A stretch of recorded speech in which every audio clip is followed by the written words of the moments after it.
Hello. I'm hoping that people can hear me and see me now. It is a new stream, so I have no idea.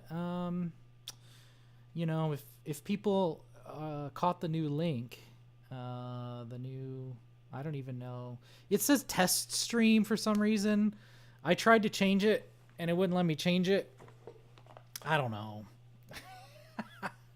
We're all learning things here, right? That's what I was saying earlier. I don't know what's going on. Oh man, I did not expect this much of a crash and burn for like the first hour. Man, it is already 8 o'clock. How is it already 8 o'clock Central Time? I don't even know.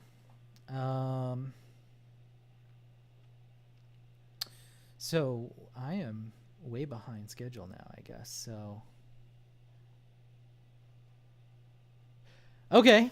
Hey, Scon. So for you, it says take 2 on tonight's live stream for me.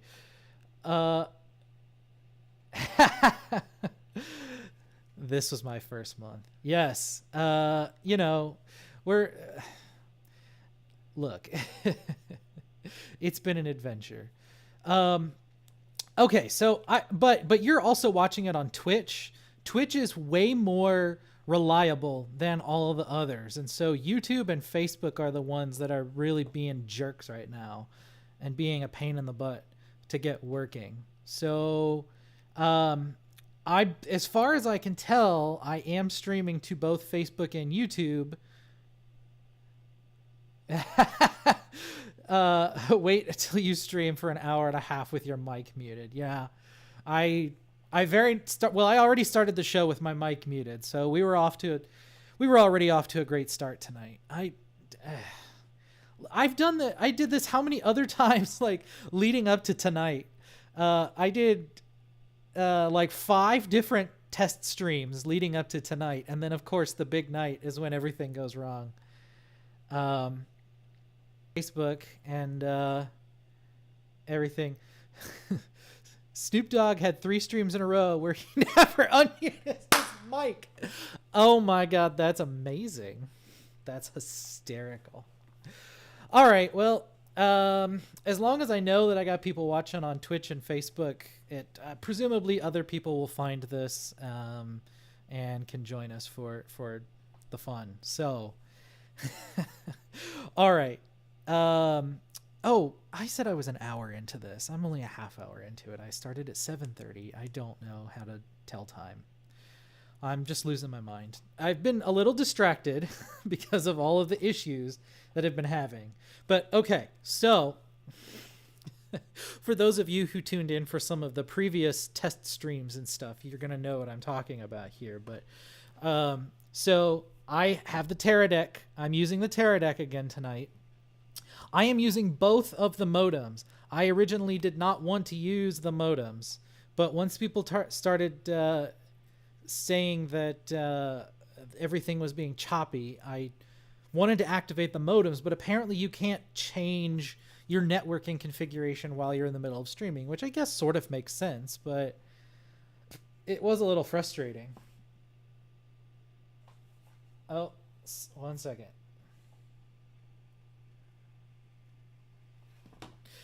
Okay, so we got the Terra deck using both of the cellular modems. I'm using my phone tethered to it, and I also have a hardline Ethernet cable going to my router. And as far as I can tell, I am actually having good stable internet at my house right now. So I don't know why, hypothetically, I'm having these bandwidth issues. So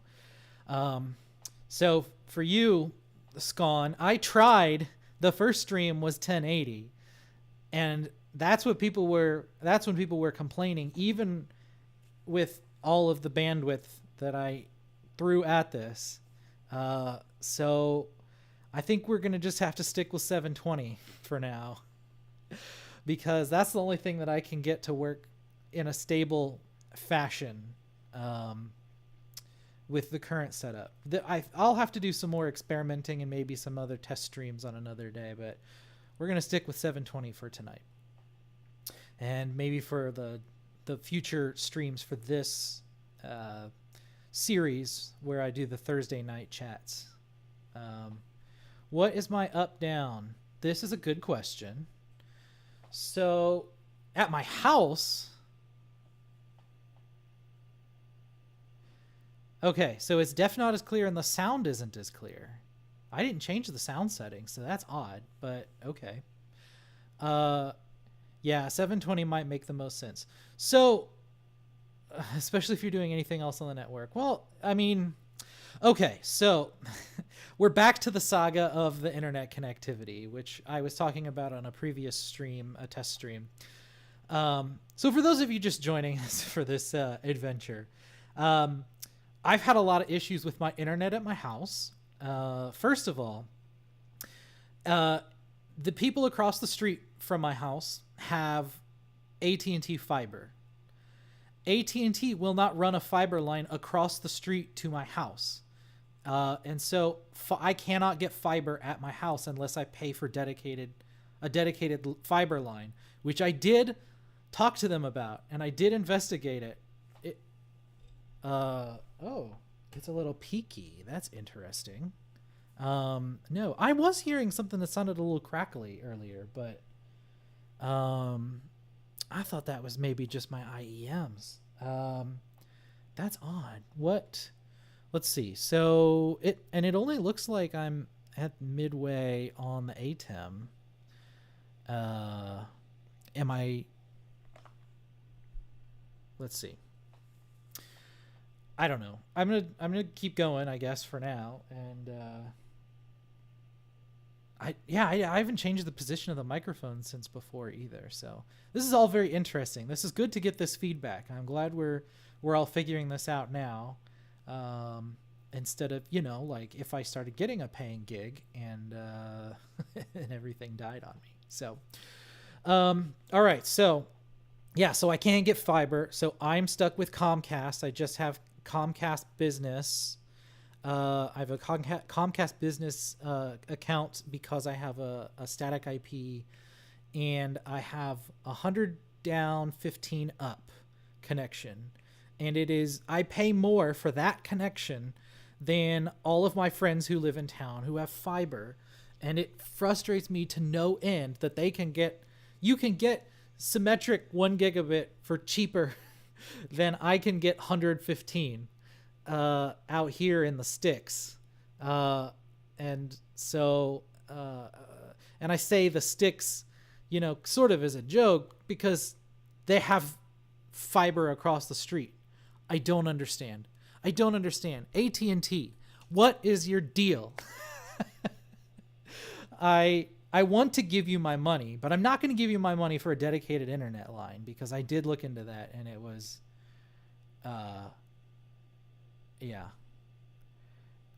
it was very expensive. It was astronomically expensive. I mean, we're talking like $500 a month.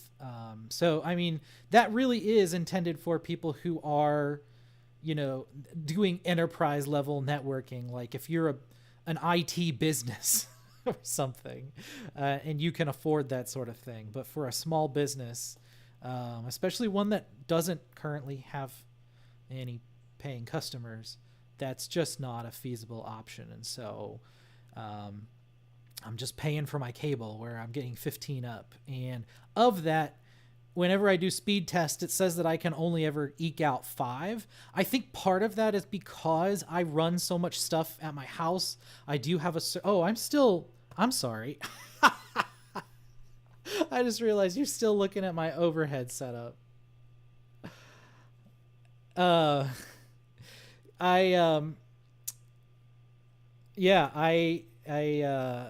It's whatever. I've lost my train of thought. So anyway, internet is a problem. And so, but this is why, so I was telling before earlier in the stream that what I wanted to do was start a business to do live streaming events, like on location for, say, concerts and stuff. And the venues that I think that I will be at for some of those live streams, I can't trust that those venues are going to have reliable internet either. So we're going to have to figure out together how I can reliably do streams with only basically cell signals. But that's why I have the Teradek, is because it does cellular bonding, or network bonding, where you can take internet from multiple different sources, and it will distribute the signal across all of those different internet sources. And then on the back end, somewhere out in the cloud, magically, it reassembles all the streams from all the different internet connections into one coherent video stream. And then that's what you are watching right now. And so the video is coming out through now 4 different internet sources. And I can actually show you what I'm looking at here.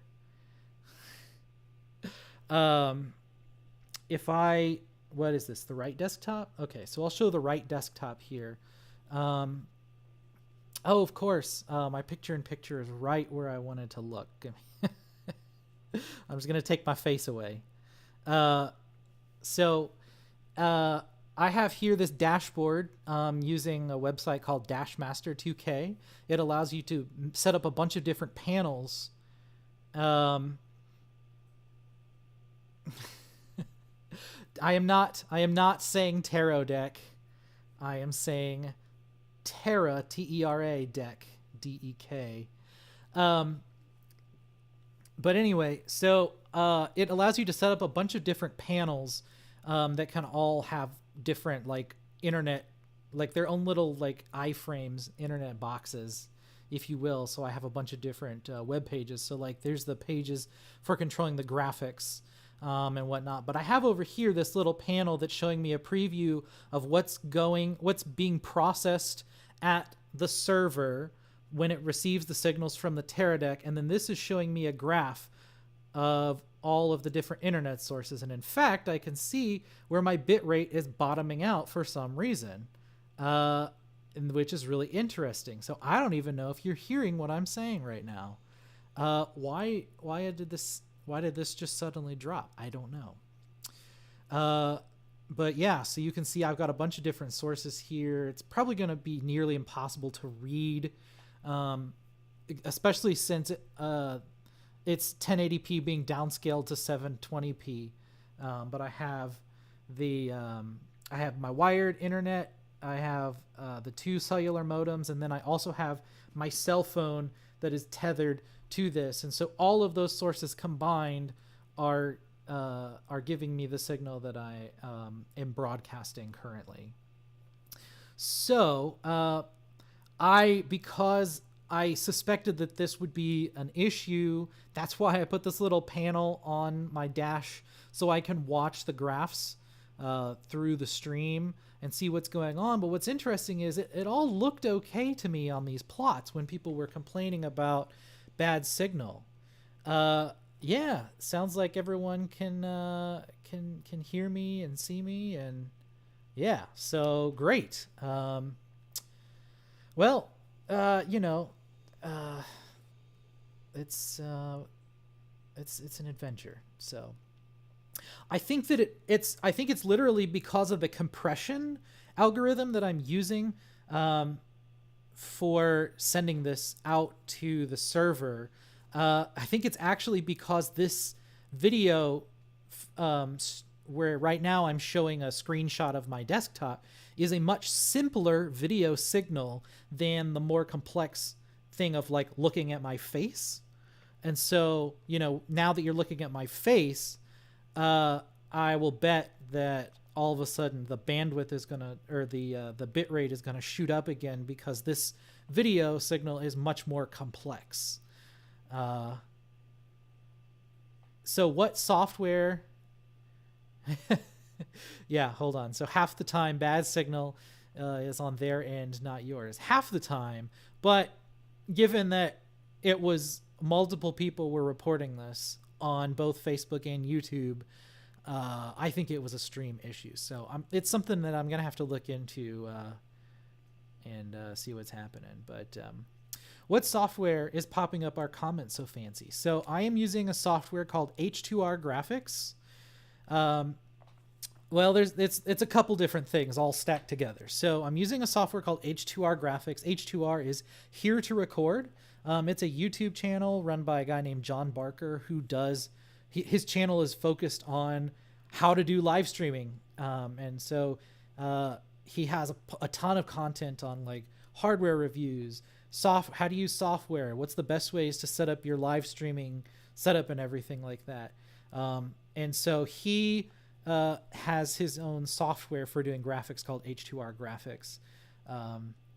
And so that's what I'm using to show the comments and other graphic type things. So it is gathering the comments, though, using a Chrome extension called Social Stream Ninja, which is a Chrome. Yeah, it's a Chrome extension.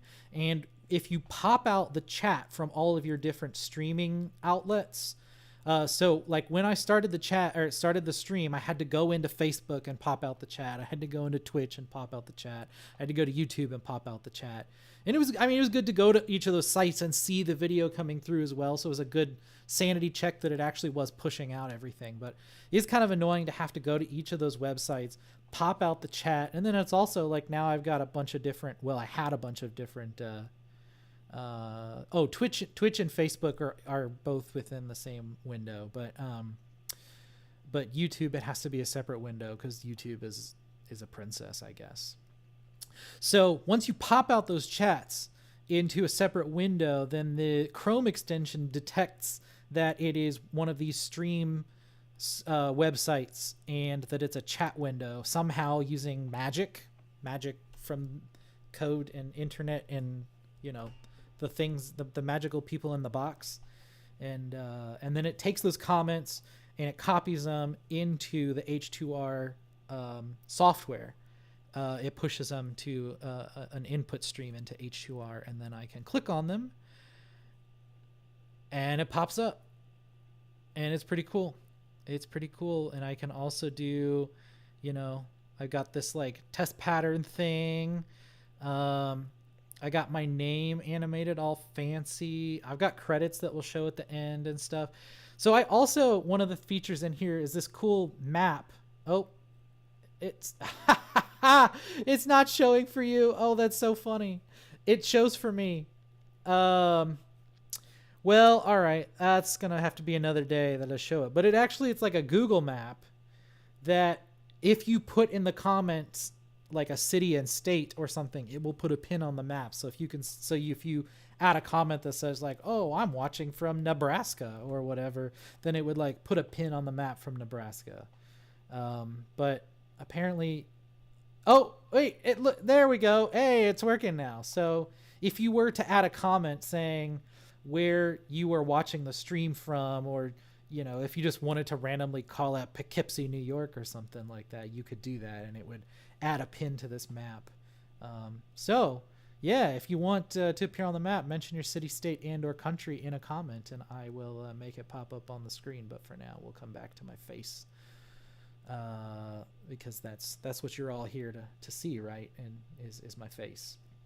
Even though I keep forgetting to show you my face, I keep going into other camera views and then forgetting to bring it back. It's a little bit harder. I now have a ton of appreciation for the people who do these really complex live streams and stuff, and like the full-time Twitch streamers and stuff, because like having to run the stream and also be talking and putting on a show at the same time is very, very difficult. And it is a challenge that I had not a full appreciation for, I should say. So being able to keep things moving, and okay, let's see if this works. I got a comment with a city in it. So if I put Asheville, hey, look at that, there's a little pin on Asheville. I don't know how to zoom in, but that pin is on Asheville, North Carolina. So there you go, it works. Yeah, so when I'm 100% focused on running a stream or something like that, or running a show, I wouldn't make these kinds of mistakes, I don't think.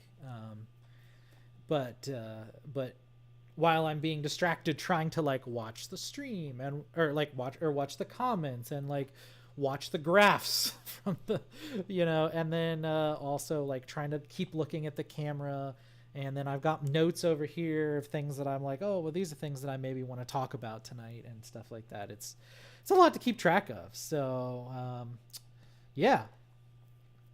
All right. So yeah, so we're here to talk about live streaming. So I started the company with the intent of doing live streaming. The pandemic happened, but because I hadn't already started before then, I didn't really have much of a chance to go out and get my feet wet with testing things out, and I wasn't getting enough paying clients to get all the proper equipment and everything. And then there were also other things distracting my time for the last couple years, and so I've been accumulating the proper equipment for a little while now, and I have all of the hardware to do what I want to do at this point, both audio and video, and technically like the internet stuff too, I guess, through the Teradek. And so it's just been a matter of trying to find the time and motivation to put all of the pieces together, and no kidding, like get started on trying to run, be able to run live streams as, like a hired thing. So the first part was figuring out how to do a simple live stream.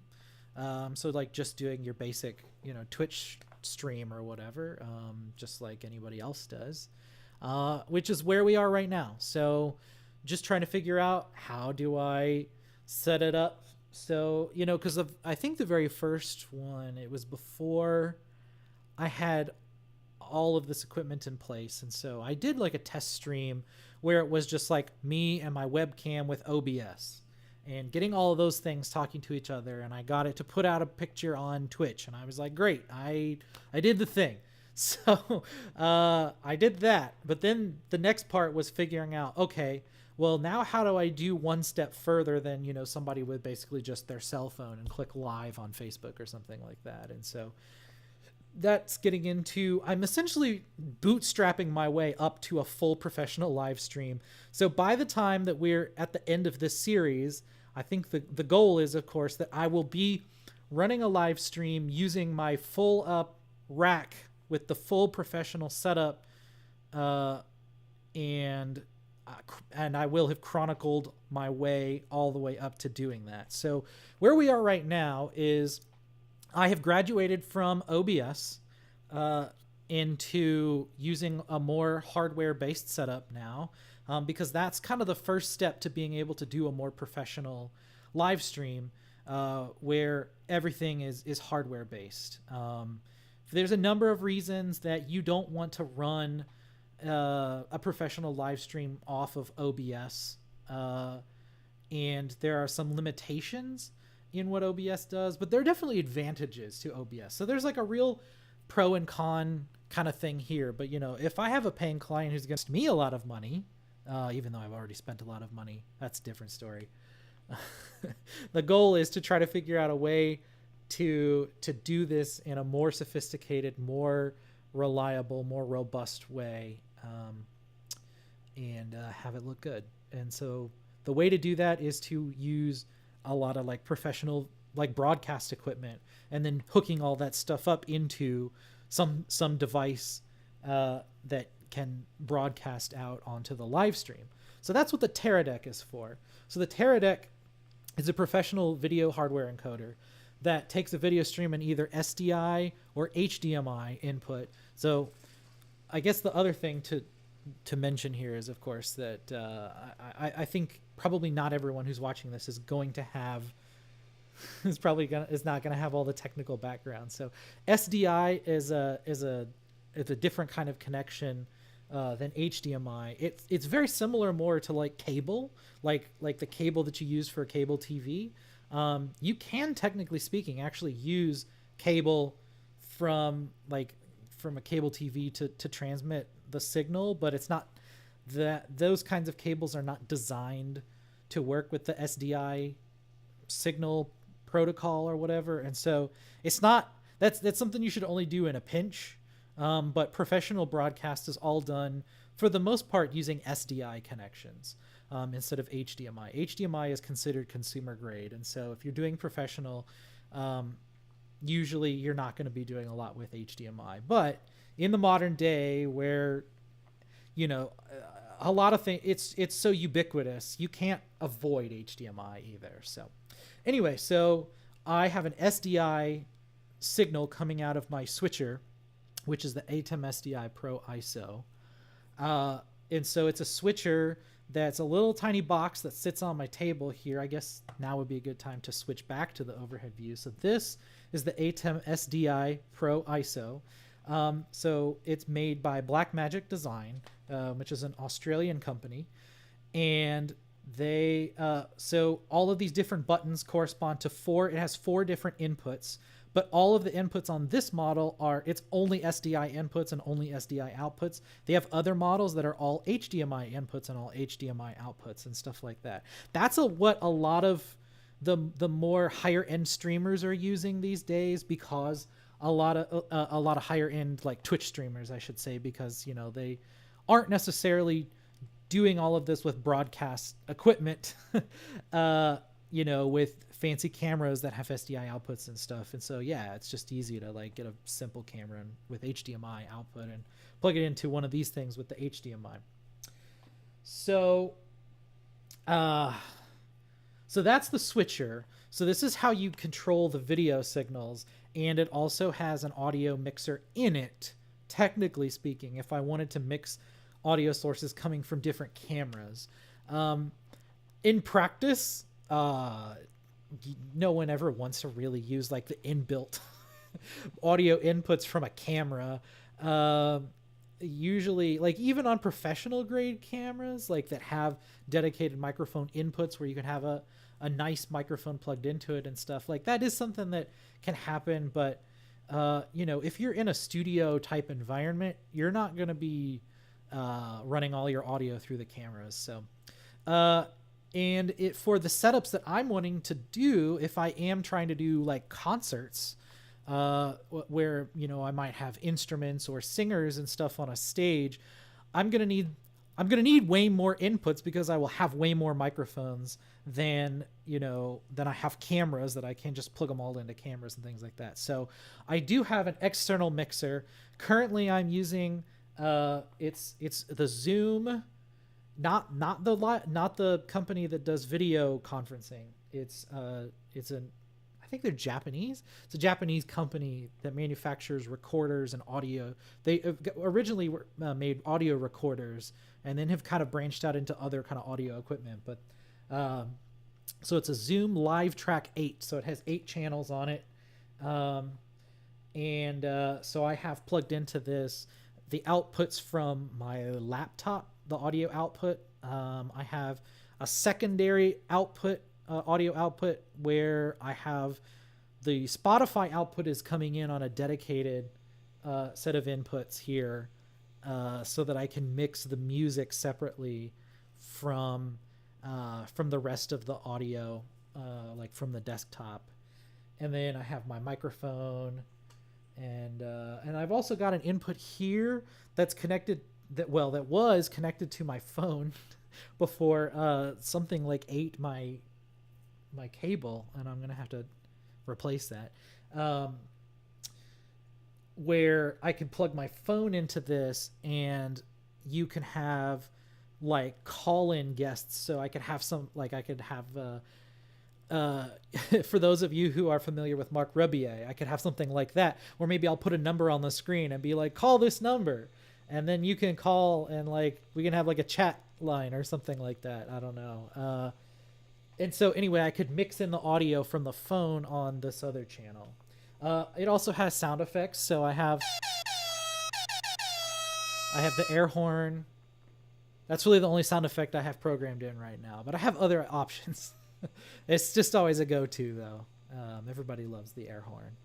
So yeah, so that's the audio configuration. So I've got this is This is what I'm using to run the stream currently. This is not what I plan to do for my gigs that are going to be a more professional setup. And that's kind of what we're going to be talking about through the coming streams here. Is I'm going to start going through, yes, of course. And Craig did it. I actually don't think Craig did it. Craig is pretty good about not eating the spicy spaghetti. He does not chew on wires usually. Occasionally he does. I don't think this is a Craig thing. I think because I had I have a robot vacuum that was vacuuming in here yesterday, and I think that it got a hold of it. Is that what I think actually happened? So I'm going to blame the robot. That is a sentence that I never thought would come out of my mouth. But here we are in 2023, and I guess with Chat GPT and everything, that's where we're going. I'm going to blame the robot. That's just a sentence that people are going to say now, and there's no putting the genie back in the bottle. So there we go. In fact, I hear noises coming right now from where I think it seems to have found a spoon or something on the floor. Craig likes to play with plasticware.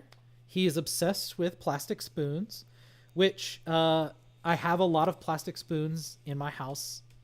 For when I like to host movie nights at my house, and one of the movie nights that we had here was for The Room, where there are spoons involved. And if you aren't familiar with The Room and you have no idea what I'm talking about, find a friend who does know about it, and you can talk to them about it. But anyway, I have a bunch of spoons in my house, and Craig loves the spoons, and so he frequently goes and retrieves them from the spoon bucket, and then they try to get eaten by the vacuum cleaner. So okay, so we're making one step tonight in the direction. I've done some other test streams the other night too, towards the direction of trying to figure out how to use the Teradek reliably in using it to push out a stream to multiple sources. So like I said, I think going forward, I'm going to just have to plan. I'm going to have to bite the bullet and assume that for future gigs where I'm on location somewhere with unreliable internet, I'm going to have to rely more on cell signals. And so I've got a few options for that. Like I mentioned, there's the built-in modems. I was mentioning on a previous stream, one of the test streams, about the drama involved with those, where I broke them and then I had to call tech support and got them to help me fix them. And it turns out I'm just stupid. But they are expensive. They're very expensive to use, and it's actually much cheaper for me to even use my personal data plan for my cell phone. So that may just have to be what I do for when I'm doing these pro gigs. And where I do want to push out a 1080p signal, I think I'm going to have to. So here's what I have done. I have a hotspot from Verizon that is 5G capable, at least on the Verizon network. And then I just bought another one that will work with T-Mobile. And I have a SIM card for T-Mobile as well. That's a prepaid. It's like a prepaid cell plan, because that is still a thing.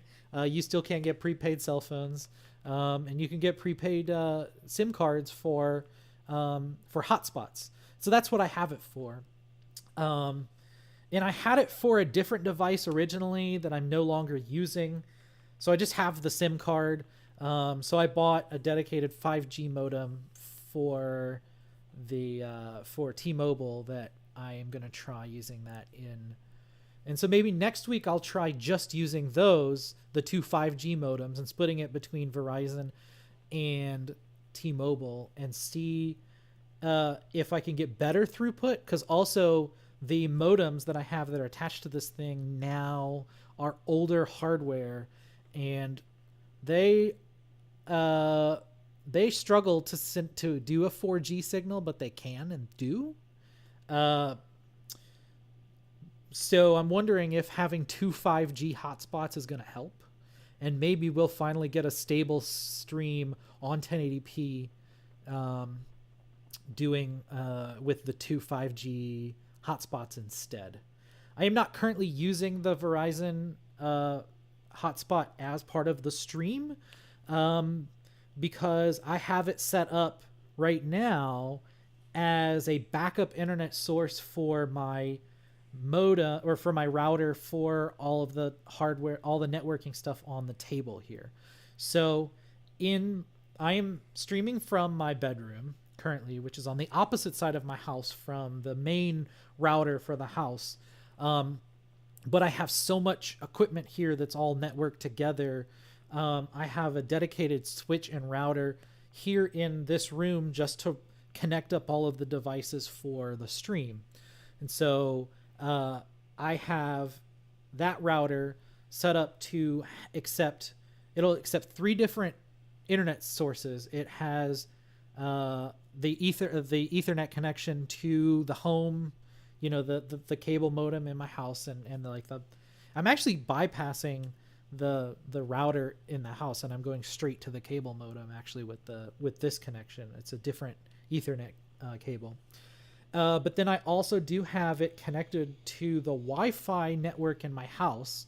So it is actually also connected to the network in my house, just using Wi-Fi though. And that way I can access, files on other computers in my house and stuff from here, but it's a much slower connection.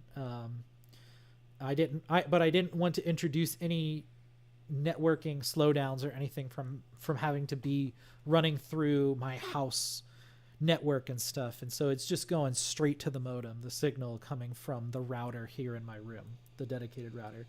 And then finally, it has the ability to tether to a cell phone or a hotspot or something like that using a USB connection. And so I have a USB cable connecting to the hotspot that is tethered to the modem.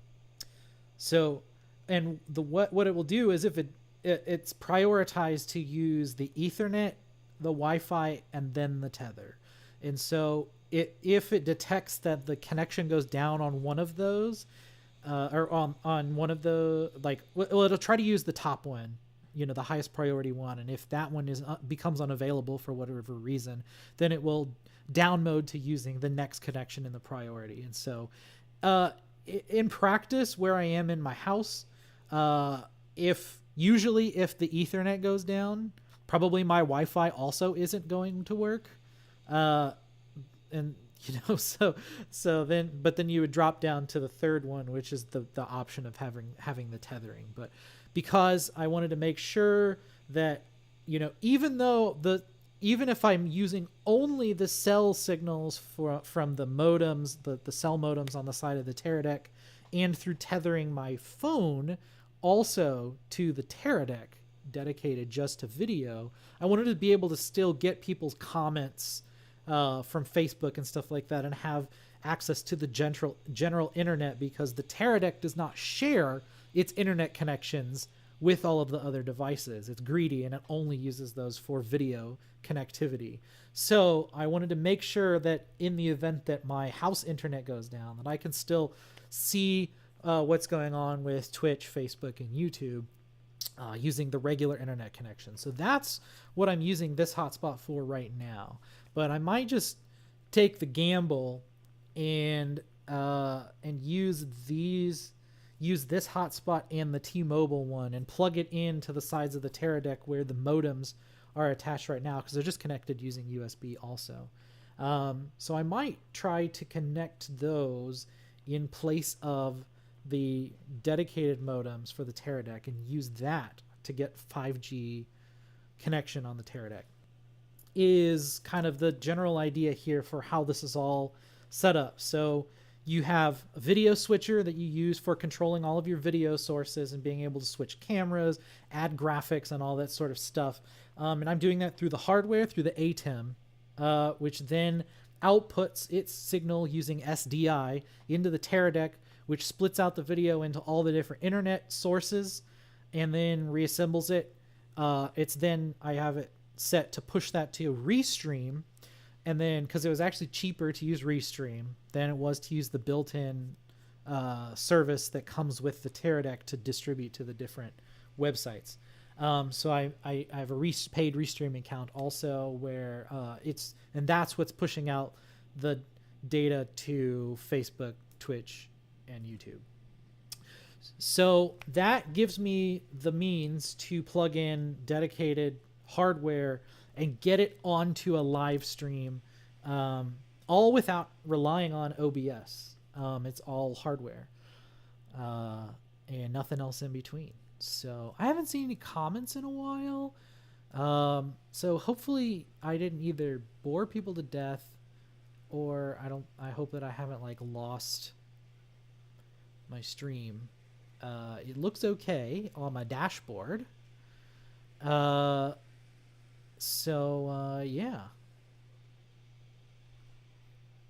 But I think we're okay. I'm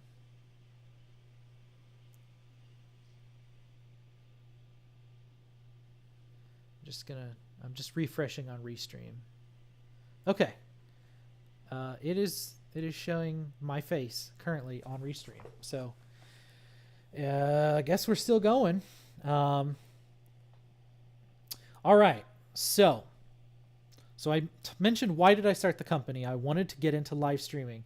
But what have I been doing up to this point? I'd been doing post-production stuff kind of to get by, to help somewhat keep me involved in video production during the pandemic, even though I didn't fully dive into doing the live streaming stuff like I was hoping to before the pandemic. Okay, I didn't lose everybody. That's excellent. So I'm getting comments that imply that everything's still live. So great. Okay, so I started the company. Hadn't gotten into stuff, but I already have a lot of the hardware. We're gonna start talking about how do I put all of this together with. So I think the Teradek is, I'm still gonna have to play around with settings and, like I said, mention like swap out the modems and try different things for the connectivity there. But I mean, really, it's once we get that working, it's just you plug in an input and then it should just work. And so it will be agnostic at that point to what signal it's getting. It just has to get a signal. So then the rest of the process here is figuring out.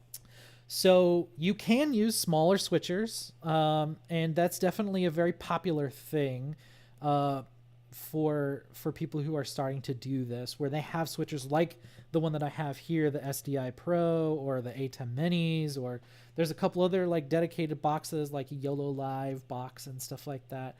I don't know a ton about that stuff. I've really kind of focused all my attention on Blackmagic because they have the closest to like professional grade broadcast quality equipment for affordable prices. And it's really intended at an audience that is kind of where I am, whereas those other devices are for people who but wanting to do something a little bit nicer than just what you can with OBS. So it's kind of more the prosumer grade, I would say, whereas Blackmagic is probably like the entry level of professional grade. I think some people would consider Blackmagic prosumer still, but I think it's, look, I am in a bunch of different filmmaking and television production like groups on Facebook and Instagram and all this sort of stuff, and so kind of groups and stuff. But there's a lot of people using Blackmagic stuff for real legit stuff.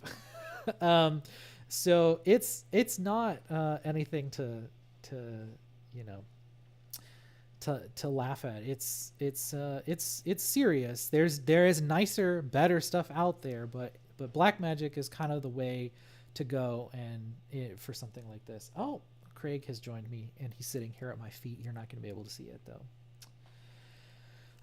He will probably try to jump up here at some point in the near future, so I should just go ahead and prepare myself for it. Let's see.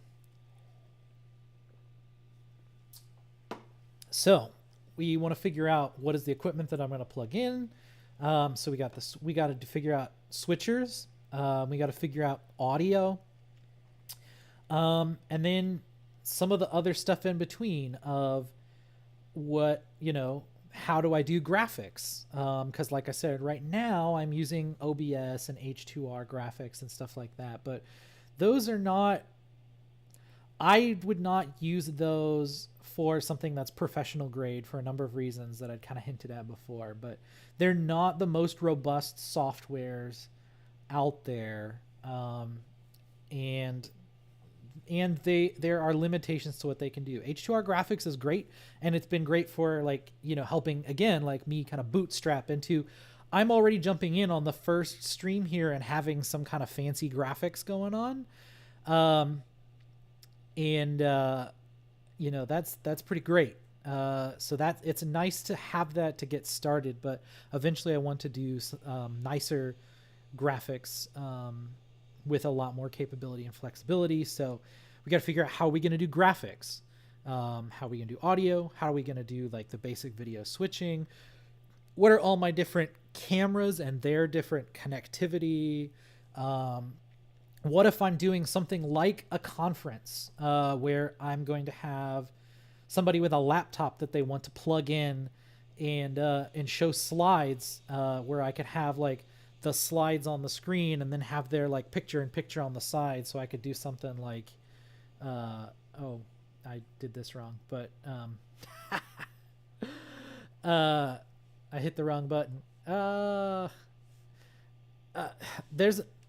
I'm not a huge, I will say, I'm not a huge fan of the mini layouts for the ATEMs. I intend to use, so spoiler alert, I intend to use one of their higher end model switchers for the actual rack that I'm going to build. Which they have their own like dedicated panels, but they cost many thousands of dollars. And you can also just control them with your own kind of homebrew thing. So that's the route that I went or that I'm planning on going on. So I have built essentially my own control panel that probably I'll end up needing to reconfigure. And we'll go through that in a future stream, I'm sure, kind of me rebuilding that and changing the settings on it and talking through how I do all of that. But their hardware panels are much better. They have much better layouts than the minis do. And so that's another reason that I don't want to use a mini for something professional, because it's very easy to hit the wrong button and then, you're stuck with like you just did, not that it's impossible for people, like for professionals to make a mistake or to make a mistake when using, when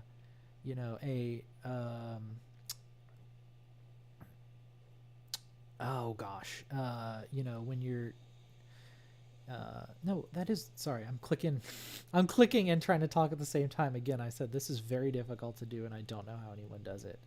So, let me try this. Okay. Hey, that's what I was trying to do. So the idea was, what if I have somebody who, instead of, me just using my hands here, pretend that this was a PowerPoint slide, and then you would have like the presenter and a picture in picture here. Where's there we go. This is difficult to do. Here, you get the idea, in the corner, behind the slides or whatever. So that is something that you can do with some of the fancier setups. But there's limitations to being able to do that with this switcher. So why do I have this piece of hardware then? Well, the key feature that the name of it is the ATEM SDI Pro ISO. And the ISO is the key. And so what it does is it actually records to, you can connect a USB like hard drive or SSD technically to this device, and it will record isolated copies of the signals coming in for all of its different inputs. And that allows you to go and if I wanted to, let's say that I was recording some sort of live event and maybe I was live streaming it, but they wanted to let's say it was a concert, but somebody wanted to have like a particular song or a highlight from the performance that they wanted to have a nicer clip to put on YouTube or something like that. And maybe the way that I switched it live during the stream is, maybe I flubbed something or it just was not the camera angle that the customer wants for their nicer, like for posterity video or whatever. And so by recording all of your different camera sources or video sources separately, you can then go into an editor, sync up all those different clips and edit them again, re-edit everything. And so this is very common with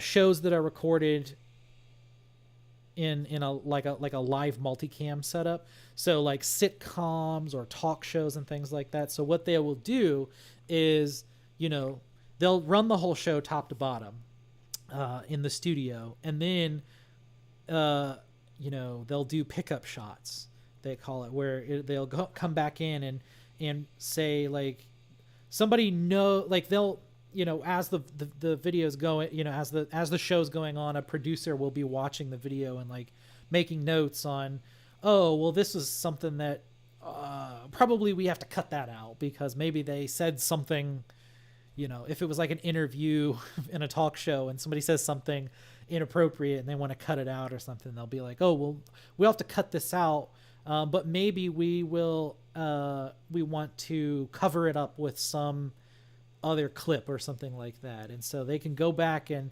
look at the other alternate camera angles, or they can go back and look at the different audio sources and things like that, and they can remix everything in the editing booth. Or the pickup shots thing that I was saying is like, if there was like they just didn't get a good camera angle of something, especially during like a sitcom, none of the cameras were picking up the right thing, they'll do the scene again from a different angle and try to record it there and patch it. So that's that, but that's much easier to do when you already have most of the broadcasts already done. You want to just use most of what you did live, but then be able to go in and patch things here and there based on oh, that wasn't my phone ringing. That was my watch. I forgot I have an Apple Watch, and it also rings. I need to remember to put that on vibrate next time. All right. So having an isolated recording, though, of all the different camera sources and all the different audio sources is very powerful, because that allows you to go and remix everything later if you want. And that is something that I want to be able to offer to my customers. And so I need an ability to do that. But the switcher that I bought, that I intend to use in the rack, does not have this feature, but this one does. So even though there's this cheaper model that has this feature, and I don't intend to use this switcher, I'm actually going to run two switchers. And so there will be the one that's actually doing the main broadcast, but I'll also have all of the, say, camera sources and everything duplicated and coming into this device, or at least four. I can't count. That's not four. This is four. It can duplicate 4 of the video signals and a couple of the audio signals. It can record those on this device. And then I have separate recorders for some of the other things. Because like if I'm using a camera that has like an SD card in it or something, I could just record the video on that camera with that SD card. But something like if somebody is doing like a live PowerPoint or something like that, being able to recreate that later is much more difficult in an edit. And so being able to just kind of record that source would be nice. Or if you're doing something where you have live graphics that are also based on like data or something like that. So for example, if you were doing like sports highlights or something like that, and you have a scoreboard graphic, you know, it's going to be really difficult to duplicate all of that real-time data later. If you can just instead record the scoreboard graphic on a separate channel, and maybe it's not shown on the broadcast, but you'll have that recording and you can either refer back to it later, or you could, you know, stitch it back in later for an edit or something like that. So having this capability is really important for doing this as a professional thing. And I know from talking to other, or, you know, I say talking, I don't really talk to a lot of other people here locally that do this, but from the other, you know, communities that I am part of and stuff that I have been watching, like this is something that some clients will bring you in more or less solely to do this kind of recording, where they want you to come in and record something for them with multiple cameras and be able to just at the end of the day hand someone a single hard drive and say, here you go, here's the recordings of all the different cameras all in one thing. And you don't have to worry about uploading files and transferring files and stuff. You can just unplug the USB drive and be like, here you go. That's all the files. And so anyway, because this is something that a lot of clients are asking for now, they maybe don't want me to do the editing. They want to do the editing themselves. I have to be able to record all the separate camera sources and provide it to them in a quick and efficient way. And having something with ISO recording is good for that. So I decided to buy this device to use it more or less as a recorder and not for the switcher capabilities of it. But again, kind of bootstrapping, I wanted to test out doing streams to different sources, you know, Facebook, Twitch, YouTube, with the Teradek using an SDI connection. And I wanted to be able to switch it with hardware kind of to practice for eventually doing this with the bigger, fancier switcher. And I figured I can do that with this switcher for now, to switch this live stream. And then eventually, once I get the rig built in the rack, I can switch to using that device to run the stream instead. But we're not there yet. Because I have it, and but it is sitting on my desk in my office and not plugged into anything, and not even mounted in the rack that I already have. So I do already have a rack, and as I mentioned, I already have a lot of the hardware. I've been tweaking and testing things out off and on for a year and a half at this point, maybe almost 2 years. Experimenting with different things, and I found things that I liked and didn't like about this. So I already have in my brain a plan of what I want to do. And so this is what we're going to talk about more like in future streams of like, what is the plan of how do I have all of this stuff? How am I going to hook this all up? How am I going to put it in the rack for the final build? And so I have a rack already that is half built, with some components in it that I don't plan to use for the final build and different stuff like that. So I have the final switcher that I want to use, but I've not even installed it at this point yet. I just plugged it in to see if it worked once and tested it out, and it was like, great. And then that's it. So we will, in a future episode, I will actually be building this stuff, but first we've got to go through all the planning. All right. So we're in the planning stages for doing this stuff. So we talked a lot about hardware. I didn't really want to get into hardware all that much, but it's, you know, it's my favorite topic. And so it's the one that I am drawn to. Uh, but I, I my brain just stopped, just totally stopped. But I wanted to talk more about the planning stages of things tonight. I do want to take a break. I decided that I'm gonna probably try to do like an hour-ish block at a time, and then take like a 5-minute break every hour, so everyone can, people don't have to miss things. It'll be like your commercial break, but like I guess a British version of one where you save it all for the end, and then you just have a few minutes of breaks. Maybe one day I will be like sponsored and actually have ads or something like that, but where we are right now, I don't have any of that. So I'm going to take a break. I'm going to go get some water. And maybe Craig will come and join us for a little bit. And then I will talk a little bit more about the planning side of setting this all up and running the business part of it. So, all right. I will be back in 5 minutes. So enjoy yourselves.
All right.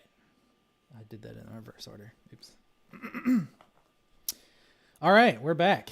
Got a couple questions. In the meantime, Craig, do you want to come up? You want to come up? You just want to bite my foot? Okay. That's fine. That's fine. All right. So the first question was, is it easy to merge the streams? Like, can you drag a 5-second clip of the scoreboard and just drop it into the action clip? Yeah. So if you have all the video sources like recorded from an ISO recorder like this, you can, even if they aren't recorded all on the same device, a lot of the major video editors have a feature where if you have camera sources that all, are recording the same event, you can tell it that all of these are sources that are synced to a common, or that they're all from a multi-camera event, and tell it that you want to sync all of them based on like audio or time code or something like that.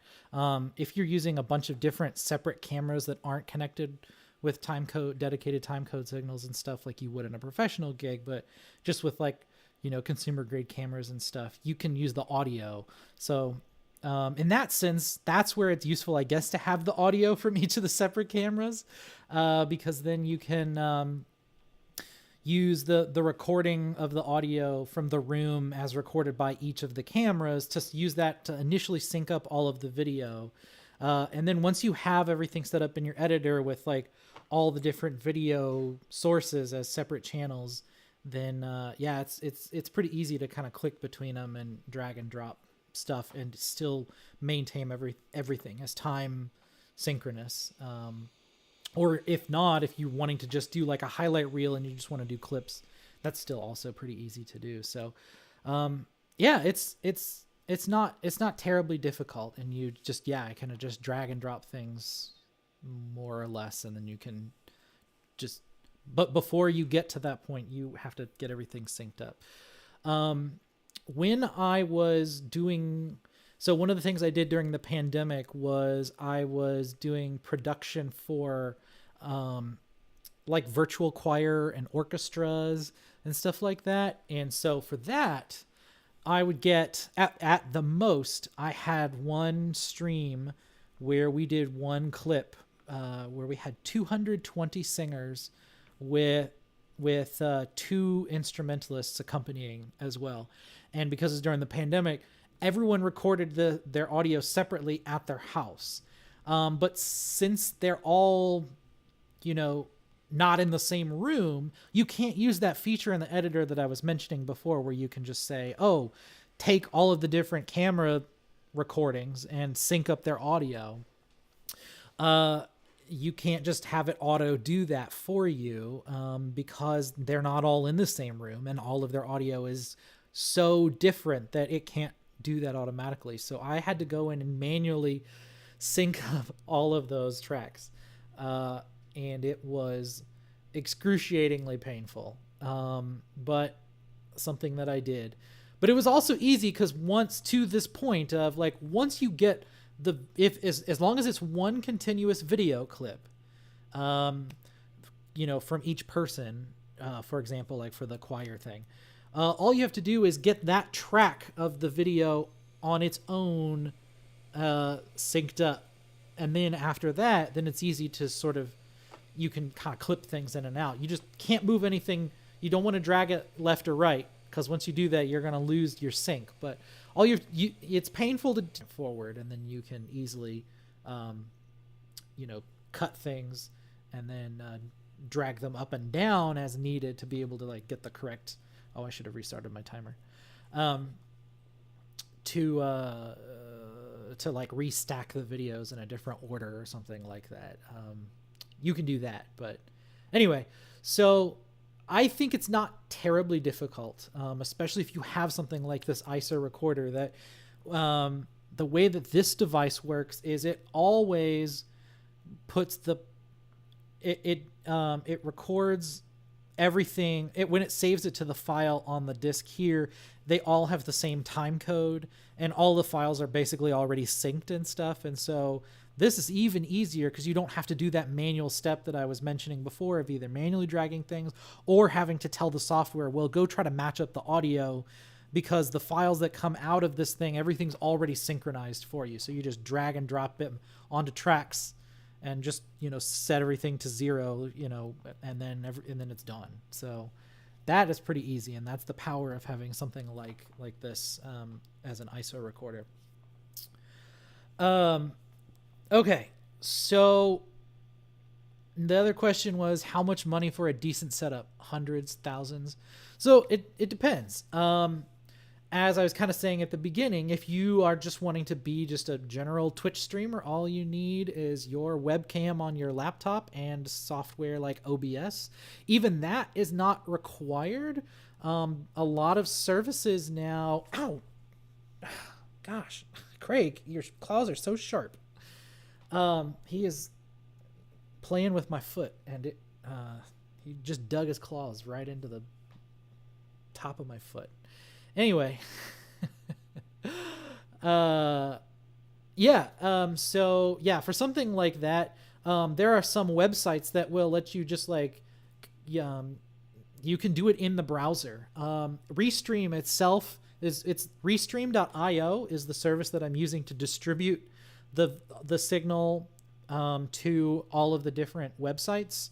And if you get an account from them, they have a thing in the browser called like Restream Studio or something like that, where you can just use your webcam in the browser and you can do some pretty decently fancy stuff even just with that.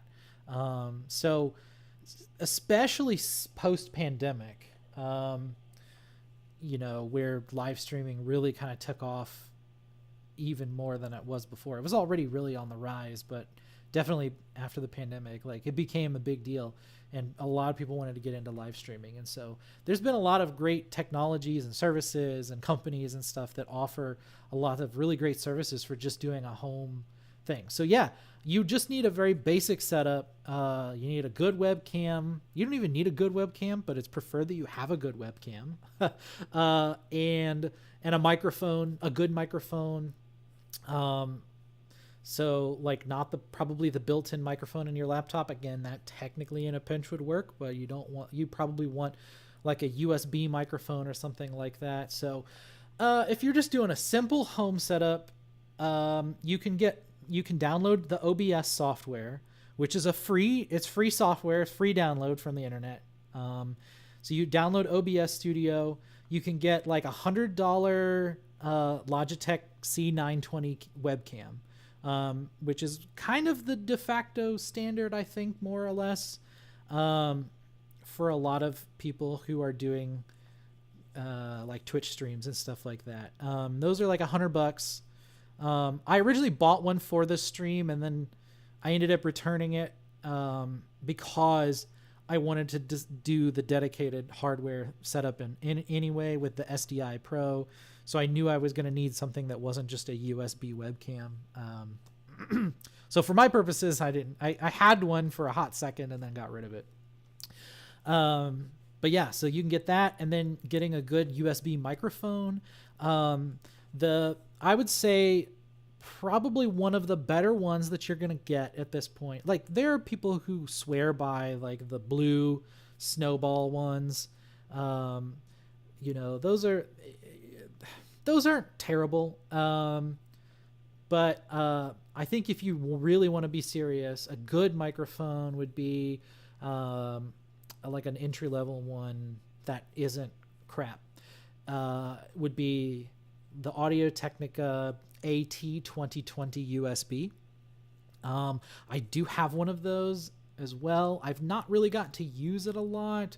I have someone who's borrowing it from me. They borrowed it many months ago, and then I haven't heard anything about it, but I haven't needed it in a while, so I should probably go ask them if they're still using it, or just make sure it hasn't gotten lost in the world. That thing though is, I think, maybe $150. It's reasonable. So if you just have single camera, $100, single microphone, 150, we're talking $250, and then you use the free software OBS, or you use one of the browser things. And that's a pretty good setup already. So for most people who are just trying to do, most Twitch streamers, they like to, Twitch was really designed for people who are streaming, doing video games. And yeah, so to clarify, this is home setup. So a lot of people, Twitch is really, it was originally designed for people to live stream themselves playing video games. And so for that, usually you want to have like a camera watching you. You want to have audio recording yourself, like narrating, or I don't know, whatever it is that you do. I don't watch a lot of video game streams because I don't really like video games all that much. I know that's probably controversial, especially to say out loud on Twitch. But anyway, and then then the third source that you need is if you're playing a computer game. Well, you already have OBS on your computer, and you can tell OBS to capture your desktop, which is how I can do things like this right now, where I'm OBS is doing a capture of my desktop, and then you can use that to get that video. You can then set up the little like picture-in-picture thing and all this sort of stuff. So OBS is actually pretty cool. I highly recommend, if you are remotely interested in doing any kind of streaming, that you get OBS and play around with it just to see what it does, which is it's very cool. It is not the most user friendly, I don't think, personally. There's a little bit of a learning curve, but it's so ubiquitous at this point that there are an infinite number. For practical purposes, there is an infinite number of like YouTube tutorials and stuff like that. So OBS Studio, that's the thing. So okay, so that answers the question of how much for a decent setup for like home streaming. If you're doing professional gigs, like what I'm trying to do though, you need a little bit more than that, because you're probably going to be talking multicam as it is. So we're already talking, 3, 4, 5 cameras that probably you're going to want something nicer than just a webcam, especially if it is going to be like you're doing a conference or a concert or something like that, where you have a stage in the distance or something like that. You're going to need like a good lens with a good, zoom or, things like that. And so you probably have nicer cameras, and then you need something to switch those sources, because you could technically do all of it with OBS. The limitation of doing all your switching in OBS is now you have to get all of that video into your computer, and you have to have a powerful enough computer to process all of that video. You can buy cheap capture cards, like USB devices that will take the video in from all the different cameras, and you could get it all in and do all of the mixing of the switching of the video with OBS. That is a thing that you can do. That is a thing that some people do. But you end up spending so much on buying all the separate capture cards and everything that like you might as well just buy dedicated hardware that's purpose built for handling video at that point anyway. And so then that's when you get into where I am, where you have a dedicated switching device of some sort. Maybe it's an item, the ATEM Mini, the HDMI one, if you're just starting out, or using all consumer grade stuff. Then that's the next step. The basic ATEM Mini, I think, is like $400. An excellent deal. And it even has, technically this device too will also do it. It has built-in streaming in it, so you can configure the device to stream directly from the switcher itself, and you don't even need a computer. You don't need a Teradek or anything at all. The reason that I have the Teradek is because it has that feature of the bonding, where I can use different cell phones signals tethered together essentially to get the video out, whereas if you rely on a single device with only a single Ethernet port on its own, then you only have one way to get the data out. And if your Ethernet goes down, then your stream is dead. Which would be true for any setup where you're running it through either the hard, like a switcher with a single output like this, or if you're doing OBS or something like that. Like, yeah, you might have, you can have, I guess, multiple, Ethernet cards or multiple Wi-Fi networks or something like that. But, for practical purposes, I wouldn't rely on any of that. And it doesn't help you with like the advantage of the Teradek, again, is that it can split it up across different signals, so you can kind of spread out the cost and the bandwidth and not have to rely on one single connection that has a very high bandwidth. So that's kind of where we got into issues earlier in this stream, because I was only trying to use, even though I was using the Teradek, I was really only using one connection from it. And I was trying to pump my 1080p video out through a single connection that has very little upstream data, and it couldn't handle it. And so being able to spread out that bandwidth, I can do a much better signal with, a higher bit rate and stuff like that. If you have multiple internet sources, being able to do simultaneous connection and split everything out. So that's, again, getting back to why I have the Teradek and not wanting to use something like OBS for something professional. So I think I've addressed some of those questions. So I wanted to talk for a little bit about planning. So one of the things that I have learned already, because one of the other things that I do with my business is it's not just video. I also do audio stuff, and I've done some audio editing and had some other projects. But one of the things that I do is I engineer the audio for a local rock band in Houston, and so when we when we have a concert, I wanted to, we had a concert a few weeks ago, and I wanted to try a pretty sophisticated setup, but it was going to require a lot of different components to make it all work the way that I wanted it to. And so it took me probably 2 weeks to figure out how I wanted to connect everything up, how all the devices were going to be physically set up at the venue. How was all of this stuff going to work? There's a ton of logistical planning just from the technical details. And it's something that I've been desperately trying to find a way to help with planning all of those sort of technical details ahead of time. And I had tried a couple different websites that have that have features for drawing schematics and blueprints and things like that. And some people use it's the Autodesk software. I can't remember the name of it now.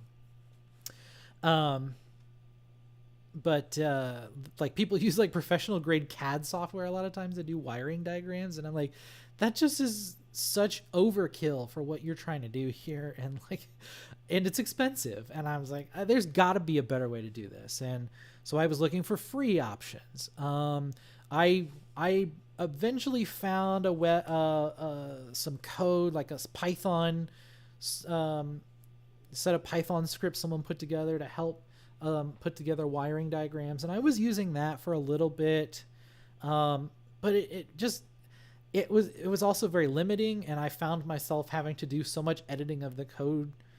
I was doing more editing of the code to make it do what I wanted it to do than it would have been if I just got a piece of paper and just drew it out on grid paper myself, which is what I ended up doing for the gig that we did for the concert. I drew it all out on paper. And then once I kind of had a sketch that I liked, then I put it into Microsoft Excel and tried to make some hacky diagram just in Excel with tables and stuff. And it wasn't pretty. It got the job done though. But I just a couple weeks ago discovered a new website called H2R Gear. which is like the H2R graphics.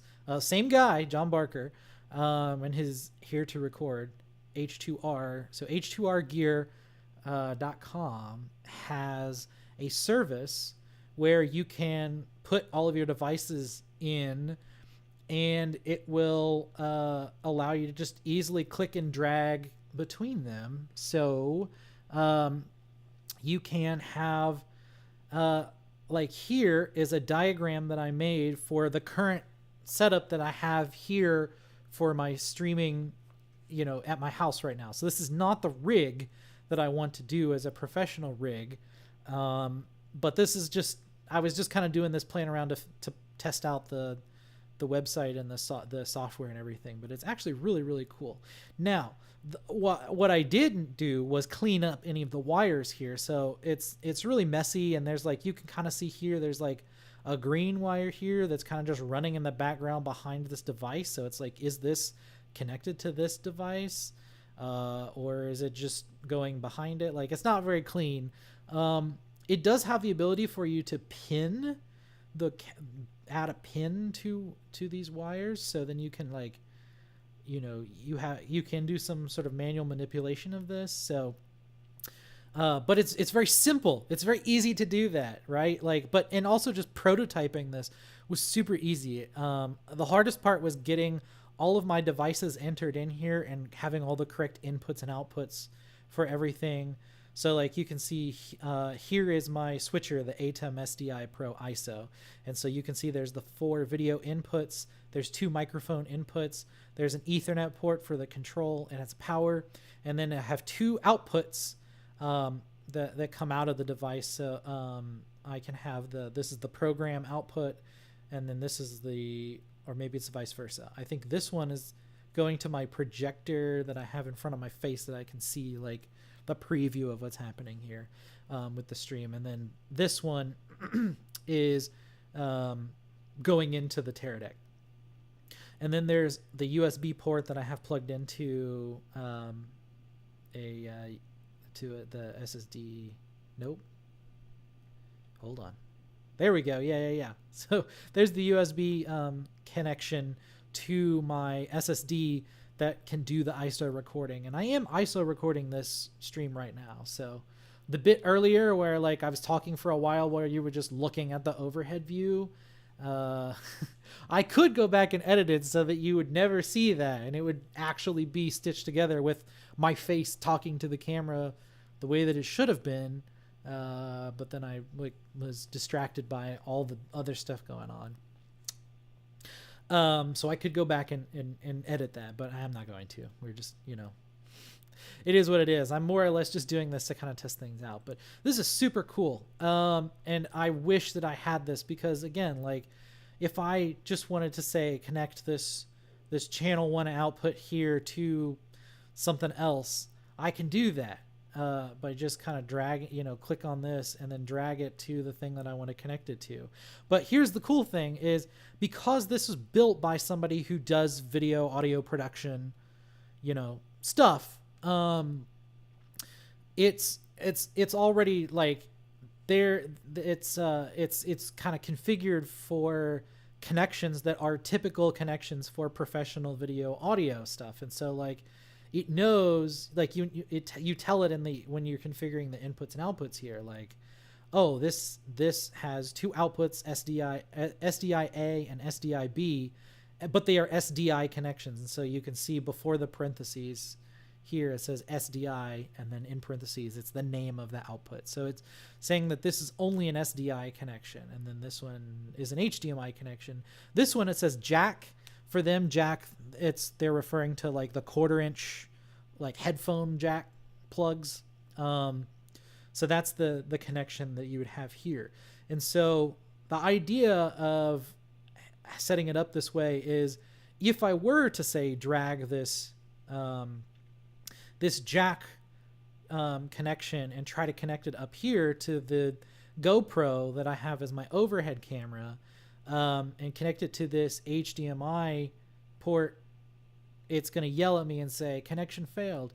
you can't connect an output to an output. First of all, it won't let you connect an output to an output. But second of all, if I wasn't an idiot and just tried to connect up the wrong thing. Here, let's do it to the input to the Teradek. So this box over here, the red one, is the Video Go. That is that's the actual name of the device. The company that makes it is called Teradek. But yeah, so it's going to say you can't connect jack to HDMI because they're two different kind of connectors. So it prevents you from doing stupid things that something like a CAD program is not going to prevent you from doing. Or in my concert that I did with the band, where we got to one of our dress rehearsals in the studio and I hooked everything up. And then I realized that I am an idiot and I had planned on connecting something with like an XLR that only was a 1/4 inch jack or something like that. And I was like, well, that's not going to work. And I didn't have any adapters on me or something. I don't remember exactly what it was, but it was something like that where I had the wrong kind of connection on my paper. And it would have been nice to do that. But yeah, so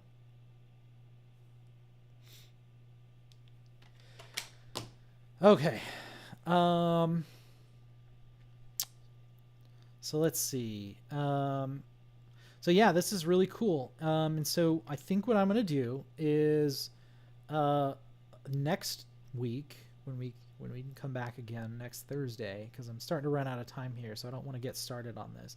But I think what I'm going to do is in between now and then, what I'm going to do is try to enter all of my devices into this thing, into the site, so then you can I can have all the different devices already pre-configured with all the correct inputs and outputs, and then we can start wiring things up, because this is where I've been drawing and redrawing, and I've been doing this planning in Excel for the last 2 years as I've been trying to build the first draft of my rig, and it has been such a pain in the butt to plan out, and it's been so much work, and I keep changing my mind about like, oh well, what order do I want everything in the rack? If I have 14 rack slots, what's going to go on the top one? What's the first, second, third? Like, how is the stuff going to be physically stacked? And then also the connections between them. If I have 20 inputs on the switcher, how do I decide what goes in input 1, 2, 3, 4, and so on and so forth? And I have oscillated much on the designs. I've iterated on it much, trying to come up with a plan, but I think I have a plan that's going to work. So I want to draw it out on here, and then I can also sort of start to lay these things out, maybe in the physical order that I want to put them in the rack. So that's the tech planning piece of this. And this is also something, again, that for future gigs, I think is going to be really important. So I got a question here. Did you create these equipment mockups, or is that in the software? The answer is both, actually. So I'd mentioned that this website was put together by, the guy from H2R who does video live streaming stuff. And so he is like a professional video person, and he intended for this to be used for this sort of stuff. So you can, when you come in here, you have my gear where I've like already kind of populated it with some of my equipment here. But there's also this community library. And so as people make different models of things, like different switchers and mixers and stuff like that, you can push it out to like a community pool, and you can search that. And so a lot of what I've done here is I've gone in and like, say, the LiveTrack L8 mixer. So I went into the community library and searched LiveTrack. And then you can see here where other people out in the internet have already kind of made their own versions of this. Most of the equipment I have already somebody had made a diagram for it, but almost every single time there was something that I didn't like about what they had in here. And so I always just end up going and making a copy and making my own copy and customizing it for myself. But this accelerates the process immensely, especially if you're doing like a big fancy switcher, like an ATEM. Yeah, so like the ATEM television studio. This has 8 inputs. It has 6 outputs. Or you can get into some of the bigger, fancier ones, like the one that I have. Actually, I don't know if it's on here. Here's an ATEM 1ME Constellation HD. So this one has 10 inputs, 8 outputs, and like that. Yes, it's not terribly difficult to have to like set all of this up and make these little models, but it's nice if somebody's already kind of got something for you to start with, and then you can just edit it to your heart's content, to make it work for what you need. So the answer is both. I often started with things that I got from other people in the community and then adjusted them to the way that I wanted it to be laid out. So yeah. So this is really, really cool capability if you're somebody who does a lot of like audio video stuff where you're connecting a lot of peripherals. You should definitely check this out, H2R gear, and we're going to play a lot more with this next week. So one of the other things that I wanted to mention on here is for like trying to, so that's great for planning out the technical bits, but there's also like the logistical bits that you have to figure out as well. And so I'm also using a website called Crew Access, which was created by Doug Johnson of Doug Johnson Productions out in Utah. He's also a YouTube guy who does professional. He is much closer to a model of what I'm trying to do because he does professional event live streaming. But he is like next level, and his rig is, he built his own broadcast trailer from scratch, and it's serious business. But he also built this website called Crew Access, which is super cool and is designed for people who are trying to run video production businesses. So, so this website, it has there's a free version. So H2R Gear has the free version. I'm using the free version for this. It's a free website. There are paid versions. You can pay. And there are other features which I plan on eventually paying for this, because one of the things you can do, for example, is like, yes, you go through here and you make the like physical like diagram and everything, but then ultimately you want to like have a checklist of say, okay, when I go to actually build out this rig, what cable needs to get connected to what? And so it has this thing called a patch list, where you can see here where and you can export this to like a spreadsheet, and it'll make like a checklist to say, okay, for this device, plug this cable into this and this and into this output and input. And you do that, and that is incredible. And that's more or less what I ended up doing by hand in Excel for like the band gig. And even though I was the only person who ended up kind of doing all the tech setup, I think for some of our future gigs, I think we want to start dividing and conquering, where I want to just be able to give a little like chunk of the spreadsheet to a different person from the band and say, you go connect to these things, you go connect to these things, and stuff like that.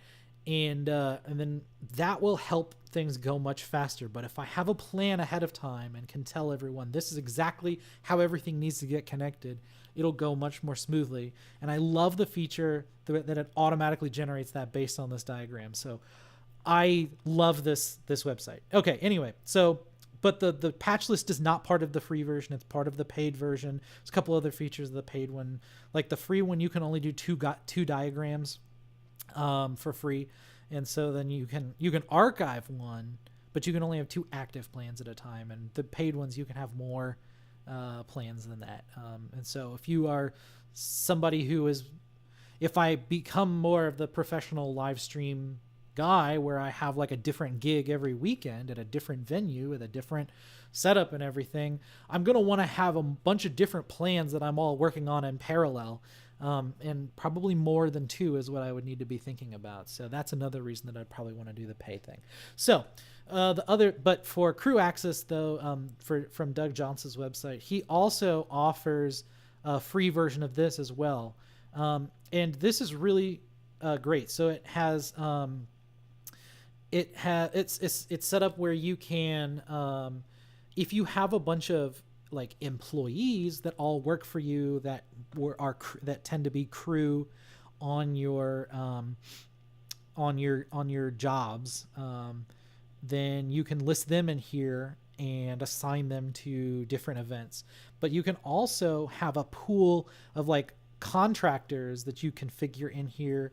And so then like if I only had, I mean, I don't have anybody right now, it's just me, but let's say that I had some gig where I wanted to hire 2 extra camera people. If I have 2 good camera people that I know that I can call on sometimes to bring in if I need extra help, but aren't necessarily employees of my company, you can also have accounts for those people in here, and it'll automatically do the billing for you of like how much time they spent on the gig, the billing of like them charging you, and then like, oh, I worked this many hours for you, because they clock in and out on here, and so then their like rate, they enter that in here, and so then it'll automatically figure out how much I'd have to pay them, and like figure out the crew allocations, stuff like that. It does the schedule. It will allow you to like have checklists for setting up equipment, and you can assign equipment to an event, and then you can also like have a schedule that it will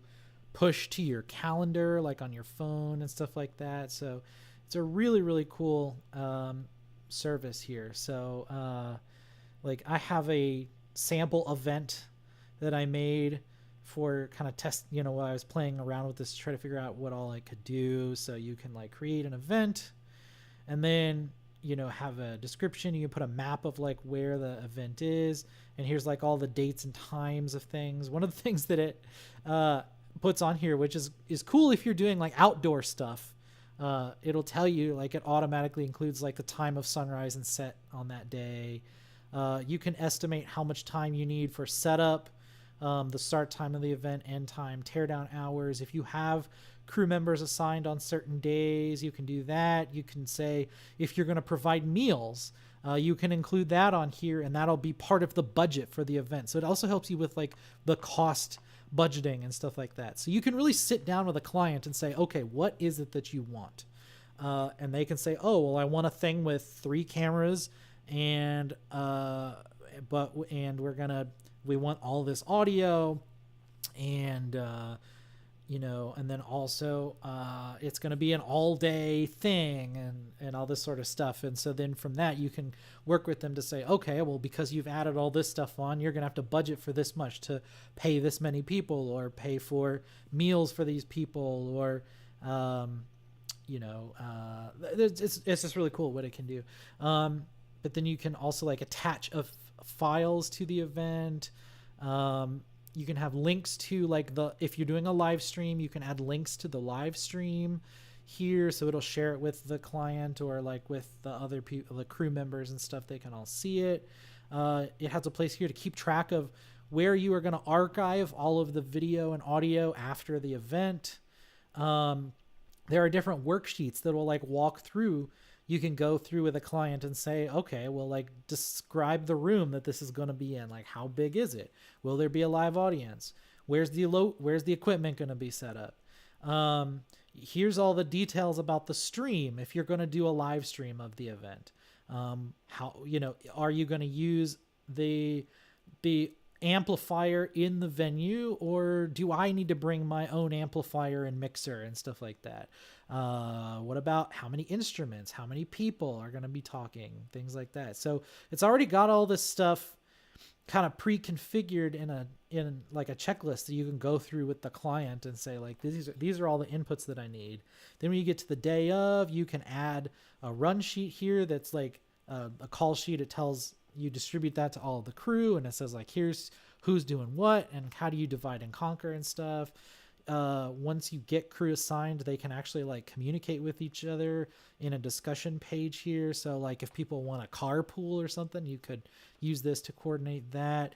Resources. This is why I got this thing, basically, was to be able to do the resources. So you can put in here So let's say I build out my rig here that I've sketched out. This is exactly what I want to do. So I get a checklist of all the equipment that I want uh, in here.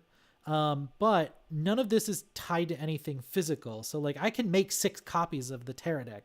I don't own 6 physical Terra decks. But you could do that. Oh, I just realized that it's underneath my picture in picture. Okay, Ultra Studio 4K Mini. Which is this box. I only have one of those. But this, because this is kind of like the sketch pad, if you will, it'll let you hypothetically do things with equipment you don't have. But this will tie to your specific hardware. So I can say like, I have a laptop here with a specific asset tag, like you can put barcodes on you can actually generate the barcodes with this, but I think you have to have a different higher paid tier service than what I'm paying for on this, because I do have one of the paid accounts for this service now. But you can even generate barcodes and then like have, say, this laptop with this barcode and tie specific pieces of hardware to a specific event. That way, if you have things in parallel or things on like multiple days, like let's say I had an event on a Saturday and an event on a Sunday, and I know back to back I'm going to need the same camera at 2 events. This would like let me know like you've got this piece of hardware booked for 2 things back to back. So I might pack it differently when I'm going, so that way, like if I have one tub of all of the things that I'm going to use 2 days in a row, I can know that ahead of time, and it'll make it easier for when you're packing up and transporting all the equipment. So it's much, much better at helping with that sort of thing. So I think I'm going to sketch everything out with H2R gear. I'll get the patch lists. I'll get the pack list out of this that has the list of all of the different peripherals that you actually put on here. I'll then come into here and use that to enter in the pack list, make and assign the actual hardware that I own to a particular event, and then kind of tie these things together. And then I can also add to the event page a link to this diagram, which is shareable. So I could share this link with the rest of the crew. So again, if I use this for the band, let's say I create an event for the band in here for a concert, I could add all the members of the band and all of our roadies into here, and they could all have copies of the link of the diagram of the master plan, but then also kind of the divide and conquer lists could all actually be in here in this page. So this is a really cool service too, and this is going to be the thing that I think actually makes the magic happen here ultimately. Yes, you need the tech to work, you need to have a technical game plan. You got to have all of that stuff figured out. You got to have, if you are going to do something with multiple crew people, you got to figure that all out too somehow. But putting all of those details together into a coherent plan, so when you walk in the door, you're not wasting time.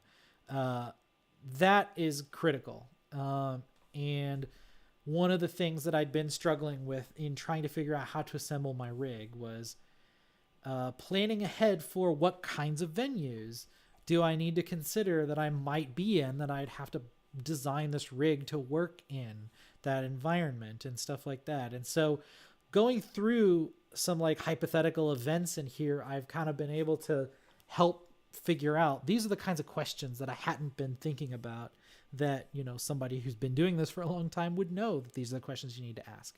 So that helps with some of the technical planning. But ultimately, when it gets to I did have a rig that I thought I was ready to take out on the road, and then I realized that it was too big to fit in my car. That's a logistical problem. This is the kind of thing that this website will sort of help you with. It won't tell you if you're being stupid in that way, but there are some things that it will let you, that will help you kind of keep track of all the details of how are you going to have things packed, like what containers will you have this in and stuff like that. And I need that level of organization because my brain is very chaotic, and I try to keep track of everything, and the reality is that I can't. And so being able to have this website to keep track of all those details and help me keep track of what it is I need to keep track of is going to be the thing that helps me finally get this built, but not just get it built, get it out the door and actually run a stream somewhere. So anyway, I got about 3 minutes to 10 o'clock. I was planning to only go until 10 o'clock. Yeah, I think that's more or less what I wanted to get into. I was hoping that I would get into talking about H2R gear and the crew access a little bit earlier tonight, but we got to it. So yeah, I think we're doing good. Any other last minute questions or comments from people before we get going? Did everyone enjoy the stream so far tonight? I'm looking for feedback on this. It's helping me to go through and talk through all of this stuff because I am the kind of person that needs that. I think it's called body doubling. It's like having somebody in the room with you. You know, that and it helps motivate you to actually get stuff done. And I'm one of those people. So that's where I thought, you know, if I have people watching me on a stream, or at least if I convince myself that people are watching on a stream, that will be, even if nobody is actually watching, that will help keep me moving. And so I'm hoping that this will help me finally get everything worked out. So I'm hearing that everything looked and sounded good, so that's good. Thanks, Gone, for keeping me honest there. Yeah, I think that's it. So let's see if we can figure out how to get out of this stream now. Yeah. So I will see everyone next Thursday, where hopefully we will finally dig into some of the details, and maybe have a functioning stream, because maybe I'll have figured out how to get the 1080p thing working. So yeah, thank you for watching. I'm glad you stuck with it. I know that this is such kind of niche content. I wasn't sure how many people were actually even going to watch it. But it's just nice to have company, if nothing else. Like I said, and I hope that everyone learned something through this. So yeah, let's do it again soon. How about next week? So all right, let's get out of here.